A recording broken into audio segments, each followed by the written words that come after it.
L'accès à ce site est réglementé par des lois coutumières. La forêt communautaire au Congo de Nakbatol, dans la préfecture de Penjal Ouest, s'étend sur une superficie de 43 hectares. Et c'est sur les yeux guidés d'un leader de la communauté que nous parcourons sa délimitation. Ici reposent les personnes âgées ayant succédé au grand maître sacrificateur du clan. Le vieux qu'on peut enterrer ici, c'est le vieux qui a pris les fétiches du clan. Le patriarche, le jour sa femme aussi n'est plus, sa femme aussi va être enterrée au même endroit que lui, à côté de lui. En ayant pour cible cette forêt, le consortium agronome et vétérinaire sans frontières AVSF, dans la mise en œuvre du projet renforcement de la résilience des communautés locales par une gestion concertée des écosystèmes forestiers et des terres, s'est donné pour mission d'œuvrer aux côtés de la communauté pour sa sauvegarde. C'est les patriarches qui sont enterrés ici. Au-delà de ça, il y a un fétiche. Le clan là, ils ont un totem qui est la panthère. En saison des pluies, comme quand c'est touffu, bien touffu, elle descend ici. Raison de plus pour sauvegarder la biodiversité animale. Reboisement, restauration du sol contre l'érosion à travers la pose de gabions, le consortium va loin en mettant en place des plaques d'indication et d'interdiction d'accès. D'une forêt communautaire à une autre, nous sommes ici dans la préfecture de Tchamba, dans la forêt communautaire Nkpamgoudoni à Afemboussou. Autrefois, les animaux et les coupes d'arbres étaient le grand souci que faisait face cette forêt. Mais depuis que le consortium AVSF, à travers l'ONG Action environnementale pour le développement durable AE2D, s'est engagé aux côtés du comité de gestion, tout est revenu à l'ordre. Quand nous n'avons pas encore eu l'occasion d'avoir l'appui des ONG, la population rentrait dans la forêt pour chercher du bois. D'autres en faisaient du charbon de bois. En 2000, quand vous venez ici, vous allez voir un boulevard, vous allez voir des passages un peu partout. Il y avait vraiment un impact négatif sur la forêt.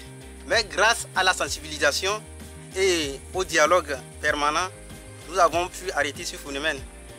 Et le projet aussi, grâce à ce projet, vous allez voir, quand nous avons mis les plaques, les bœufs, surtout les plus nomades, c'est eux aussi qui rentraient, ils coupaient les arbres en désordre. Et voilà, tout ce phénomène a cessé. La population autochtone a bien compris le bien fondé aussi de la forêt. Et durant tout ce temps, nous avons eu vraiment une diminution nette et claire sur l'impact de la population sur la forêt. La forêt a été restaurée. La forêt Nkpamgoudoni couvre une superficie de 50 hectares.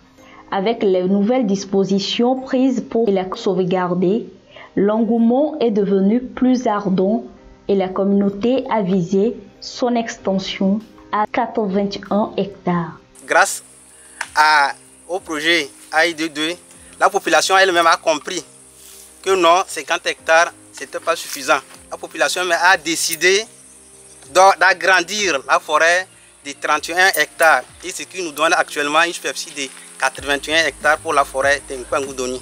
L'ONG nous a aidés par un apport de quelques plants qui étaient estimés à environ 650 pieds de kaya, en plus d'anacardes que nous avons plantés dans notre forêt communautaire. Avec l'intervention du consortium AVSF, le quotidien de la population riveraine a nettement changé. On parle de reconversion à d'autres sources de revenus. Nous avons été soutenus par l'Union européenne à travers le programme PLCC. Le projet est venu résoudre assez de problèmes par rapport aux aspects liés à la fertilité des sols, parce que nous menons des activités agroécologiques avec les communautés sur leurs parcelles, et au niveau des ressources forestières, donc des activités sont menées de façon à restaurer le couvert végétal, mais aussi à planter de nouvelles parcelles forestières. Au niveau économique, des groupes ont été mis en place et ont été soutenus. Les pépinières, il n'y avait pas ça avant, donc ils ont été formés et c'est devenu une activité économique pour eux.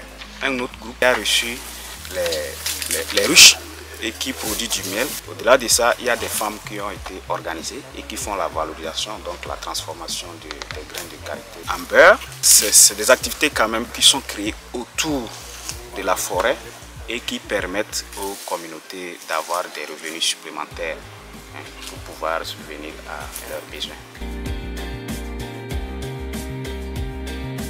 Aujourd'hui, la forêt communautaire Mkpam-Goudoni connaît une métamorphose avec la reconstitution de son écosystème. L'on peut alors se féliciter de cette action qui va droit à la sauvegarde des ressources forestières au Togo. Une politique du gouvernement togolais pour un Togo vert.